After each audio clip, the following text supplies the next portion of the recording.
Hello everyone and welcome to our C++ interview questions course.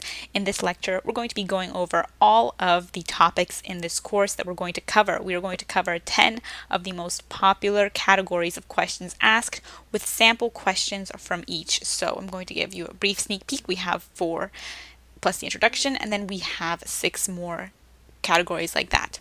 So congratulations on enrolling in this course. We're going to cover the most commonly asked questions asked by FANG companies. Those are Facebook, Amazon, Netflix, Google, the like.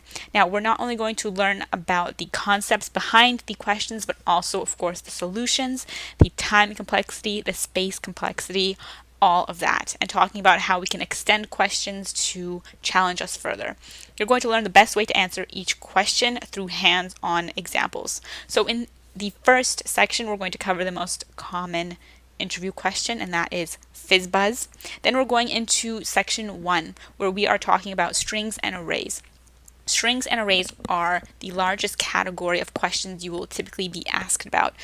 There are very common questions that companies will ask about strings and arrays, including reversing words in a string, rotating arrays, and finding isomorphic strings. We're going to define all of those terms and answer all of those common questions. Then we are going into matrix interview questions, working with the matrix data structure. We're going to be working with many data structures and looking at different algorithms that we can use for them. Matrix is one of them. We're going to be solving questions like setting matrix zeros, spiral matrix, printing a matrix in a spiral, as well as the common number of islands question, which is also commonly changed to be number of countries, etc. Now, with all of these questions, they may not be worded the same on the actual test, but if you can recognize the type of question, then you will be able to apply the knowledge to the actual test as well. Many of the questions come down to one key pattern or one key algorithm that you have to know how to use.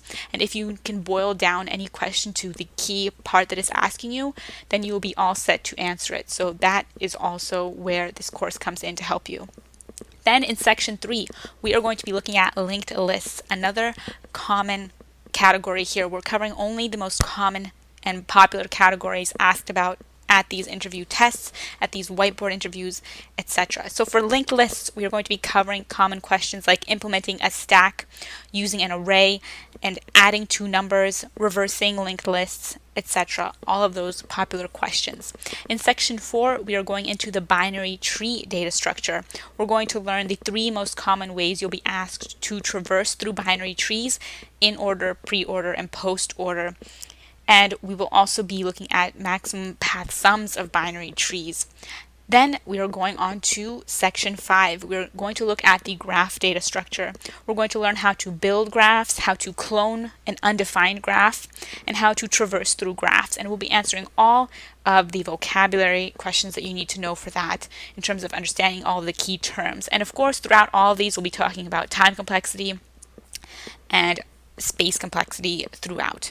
In section 6, we are going into sorting, and we will be going into different sorting algorithms from the slowest, the worst time complexity of sorting to the better and best sorting algorithms in terms of time complexity, efficiency, and speed. Then in section 7, we are getting into dynamic programming questions. Now, this is an algorithmic paradigm, one of the few that we're going to be looking at, the most common algorithmic paradigms we will cover. Dynamic programming is one category of paradigms. We are going to look at common questions like finding the change for a customer in coins given a set of denominations, looking at the edit distance between strings, looking at finding distinct subsequences in a string. We'll be covering all of those terms as well as going through those questions. Alright, then in section 8, we are covering bit manipulation. Now, this is a more advanced technique.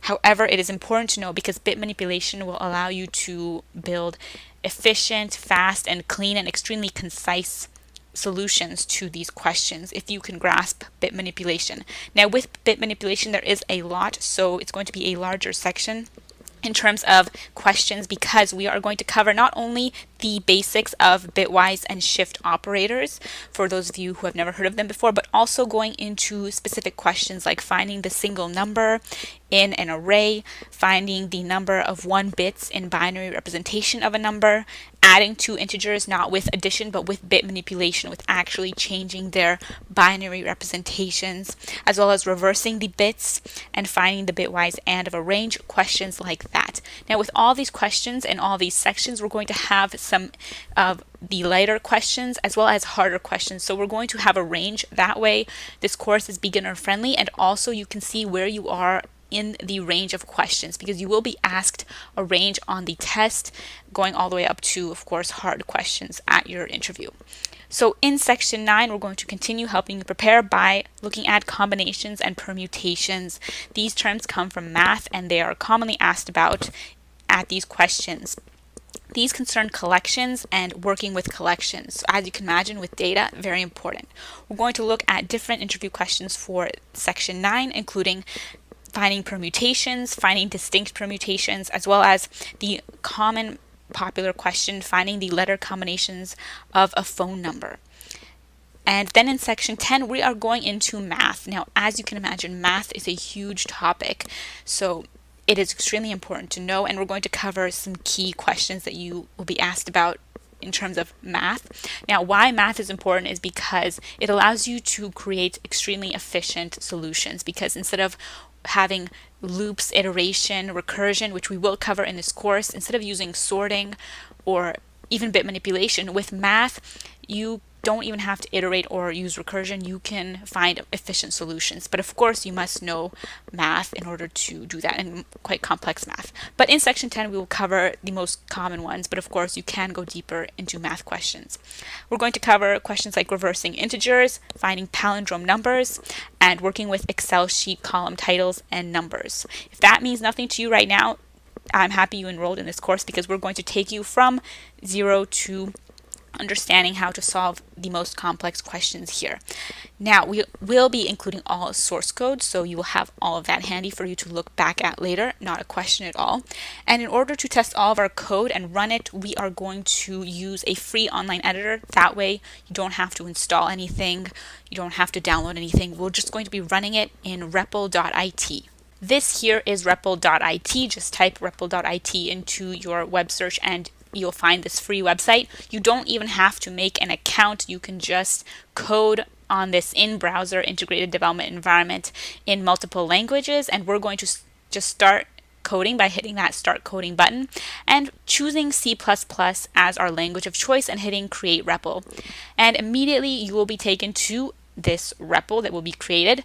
You have on the left all of your files of the package. In the center tab, you have your actual code, and we'll be zooming in for you mobile users. We'll have some large text here.